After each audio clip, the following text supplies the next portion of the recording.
Okay mga guys, so nandito na naman tayo sa ating YouTube channel, no? Para magbigay ng mga reaction video, komentaryo, question, at kung mga criticism, kung ano man inyong saloobin diyan, pwede rin naman kayo magkomento diyan sa baba, okay? Kasi ito yung mainit na balita, mga mainit na balita sa tungkol sa West Philippine Sea. Okay? So ito itong bibigyan natin ng komentaryo to.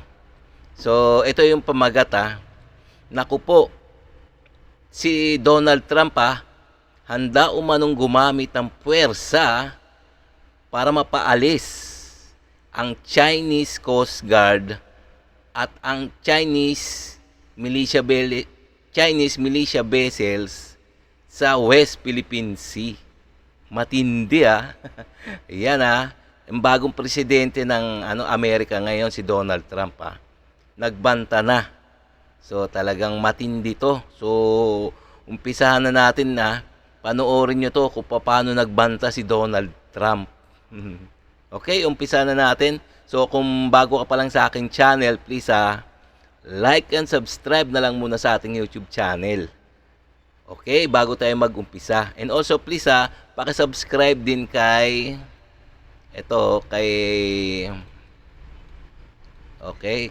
PHTV. Yan, kay PHTV. Kasi itong video na to sa kanya to. So bibigyan lang natin ng komentaryo to, reaction video. Okay, pwede rin kayo magbigay ng reaction diyan Okay? So umpisahan na natin.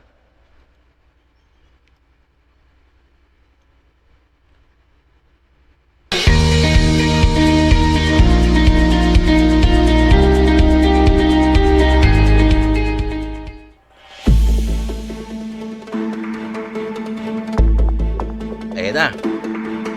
Tingnan nyo naman mukha ni Donald Trump Tingnan yung mukha ni Donald Trump. Talagang barakong barako.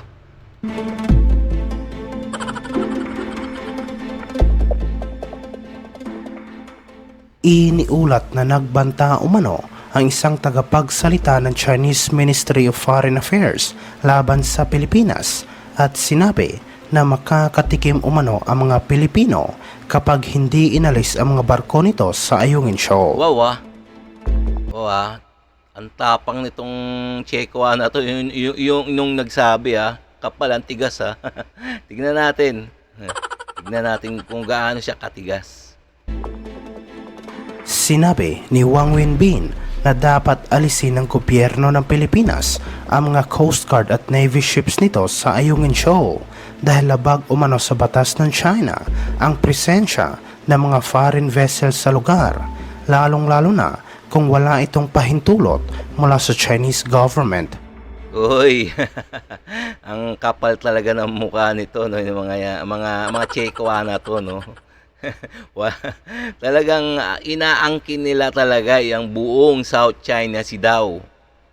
Pero sakop ng ating exclusive economic zone yun So talagang wala silang pinanghahawakan na papel o batas international, pero sa kanilang imahinasyon lang naman yun Tigas ng mukha talaga ng mga Chinese, no. Binigyang diin ni Wang Wenbin na wala umanong karapatan ang Philippine government na magpadala ng mga military vessel sa Renai Jiao o kilala sa Pilipinas bilang Ayungin Shoal dahil wala umanong jurisdiction ang Manila sa nasabing lugar.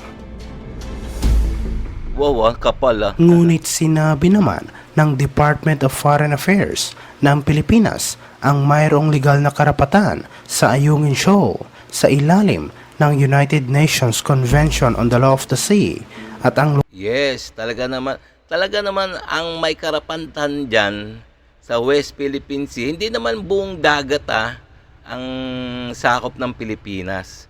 Kundi itong lang naman itong within 200 nautical miles na sakop ng EEZ, Exclusive Economic Zone ng Pilipinas. Ayun lang ang inaangkin ng Pilipinas. Samantalang itong mga China, itong mga singkit na to inaangkin nila ang buong South China Sea. Napakakapal talaga ng mga pagmumukha nito, no? lugar ay nasa loob ng 200 nautical mile exclusive economic zone ng bansa. Yes. Iniulat ito matapos binatikos ng Embahada ng Australia at Estados Yo. Unidos ang ginawang mapanganib na aksyon ng China sa West Philippine Sea, kabilang ang paggamit ng water cannon ng Coast Guard nito laban sa isang Philippine vessel Yun. na nagsagawa ng panibagong resupply mission sa Ayungin Shoal. Panay ano nila, no? Panay ang pambubuli nila sa mga barko ng mga Philippine Coast Guard, no? Talagang antitigas ng mukha nila, no? Sa isang pahayag noong nakaraang araw, nanawagan si Australian Ambassador to the Philippines He Kyung-yu sa komunistang bansa na respetuhin at igalang ang United Nations Convention on the Law of the Sea. Iyon. Sinabi niya na ang Australia ay nababahala sa mapanganib na aksyon ng China, kabilang ang paggamit ng water cannon sa loob ng exclusive economic zone ng Yun, Pilipinas. oo. At idinagdag niya ng paggalang sa international na batas, lalo na ang UNCLOS, ay kinakailangan para mapanatili ang international na kapayapaan at seguridad. Kaya nga kaya nga may international law o yung tinatawag na UNCLOS, United Nations Convention Law of the Sea. Para yan sundin ng bawat bansa yung kanilang nasasakupan, hindi yung yung kanilang prinsipyo o kaya yung kanilang imahinasyon. Imahinasyon na nasa kanila daw ang buong South China Sea. Talaga daw mapipigilan ng UNCLOS. Kaso nga lang talaga hindi sumusunod yung mga tsekwa na to, no, sa mga international law. Samantalang sila nga ay kasama sa nakapirma, no, sa UNCLOS na yon. Pero hindi nila tinatanggap yung international law. Mga hindi natin alam kung ano yung nasa isip nila, no. Ang kukulit. Kinastigo din ni US Ambassador to the Philippines, Mary Kay Carlson, ang patuloy na panghaharas ng People's Republic of China at muling iginiit ng Washington ay patuloy na susuportahan ang Manila Yo. para mapanatili ang isang free at open na Indo-Pacific. Yes, tingnan nyo naman, susuportahan ng Amerika ang bawat galaw ng Pilipinas, no, tungkol sa West Philippine Sea. Ayos yan. Sinabi niya na sa kabila ng patuloy na panghaharas ng China, matagumpay na nakumpleto ang ginawang resupply mission ng AFP sa BRP Sierra Madre, Yun, yes. na kung saan ay nasa loob mismo ng EEZ ng Pilipinas, at ang Manila at Washington ay maninindigan bilang magkaibigan, partner at kaalyado sa Yes. Indo-Pacific.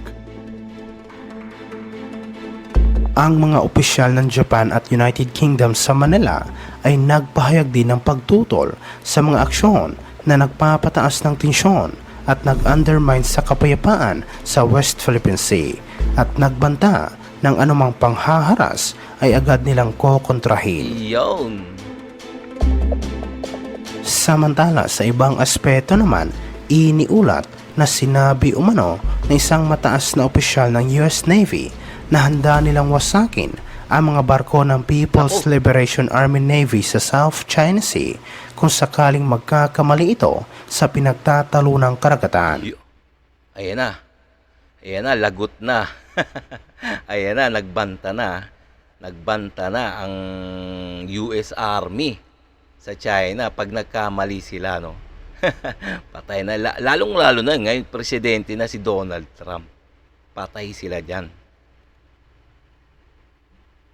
Sinabi ng Commander ng US Navy 7th Fleet na si Vice Admiral Carl Thomas na nakahanda anumang oras ang kanilang hukbo na kumprontahin ang mga barko ng komunistang Yo. bansa sa South China Sea. Yes. Sinabi niya na dapat iwasan ng Chinese Navy na magsagawa ng anumang agresibong aksyon na ikapapahamak umano ng mga sundalo ng Armed Forces of the Philippines Iyon. upang hindi nito matikman ang bangis ng US Navy. Yan, tingnan nyo naman ha. Tingnan nyo naman talagang wag na wag daw na kumprontahin ang Philippine Army. Ayun ang sabi ng US commander. Kaya matindi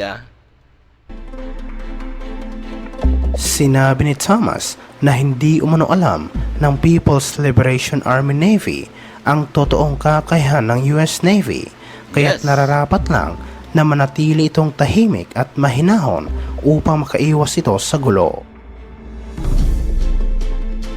Iniulat ito matapos sinabi ng Foreign Ministry ng China ng Estados Unidos ay walang karapatan na makialam sa problema sa pagitan ng China at Pilipinas, at ito ay sa gitna ng patuloy na pagtaas ng tensyon dahil sa pag-aagawan sa West Philippine Sea.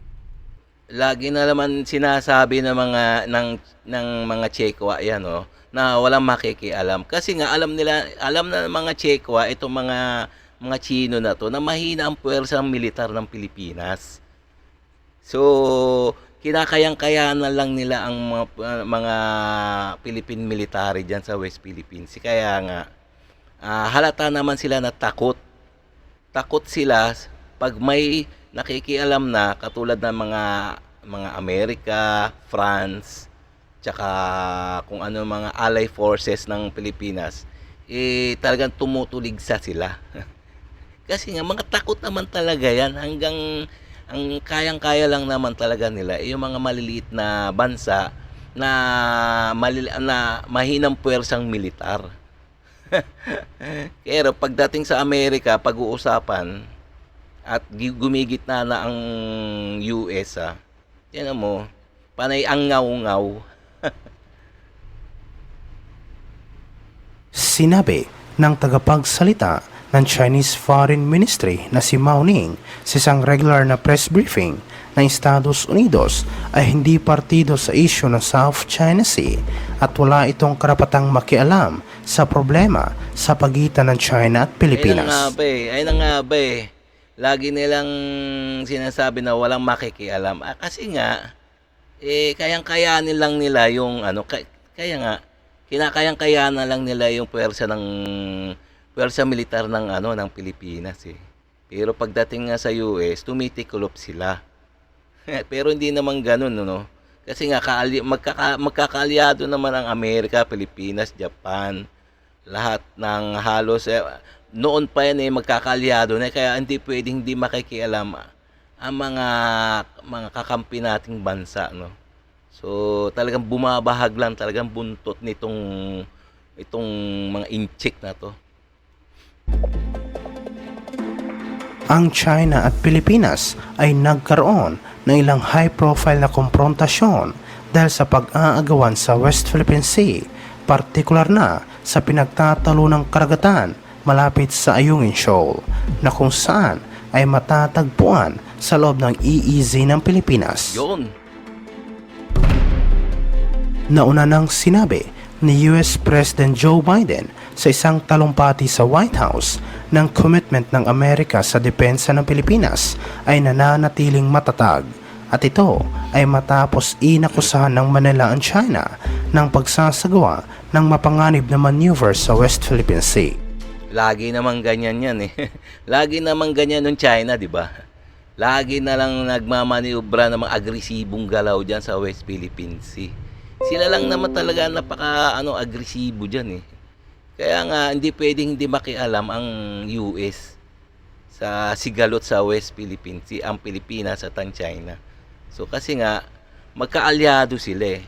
Ang Pilipinas at ang Amerika ay noon pa yan magkadikit na yan. Sinabi ni Biden sa kanyang pahayag sa isang joint meeting kasama ang Prime Minister ng Australia ng anumang pag-atake sa mga Filipino aircraft, vessel o armed forces ay mag-aaktiba sa Mutual Defense Treaty nito sa Yun. Pilipinas. Nagkasundo kamakailan ang Estados Unidos at Pilipinas tungkol sa mga bagong guidelines para sa kanilang Mutual Defense Treaty. Partikular na sinabi sa bagong guidelines na mutual defense commitment ay ipapatupad kung magkakaroon ng anumang pag-atake Yun. sa alinmang bansa at saan man sa South China Sea. Yun. Patay na. Lagot na. Patay na. Patay na ang China nito.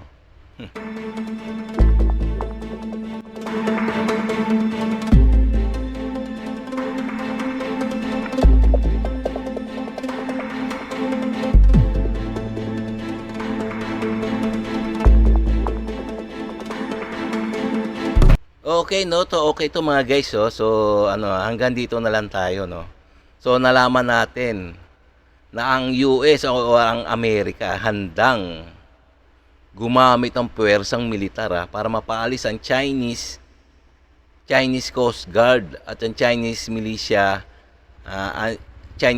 vessel sa West Philippine Sea. Ito tingnan nyo naman, pagkaupo ni Donald Trump sa Amerika, handang-handa talaga ang Amerika na tulungan ang Pinas pagdating sa sigalot sa West Philippine Sea. Kaya yari itong mga na to. Ito mga in-check na yan. So, okay, no? So, hanggang dito na lang tayo mga guys, oh. So, pwede rin naman kayo magkomentaryo dyan sa baba kung talagang kung gusto nyo ng reaction, please kung gusto nyo ng ganito mga reaction video, komentaryo, please like and subscribe na lang muna sa ating channel bago tayo magsara. Okay?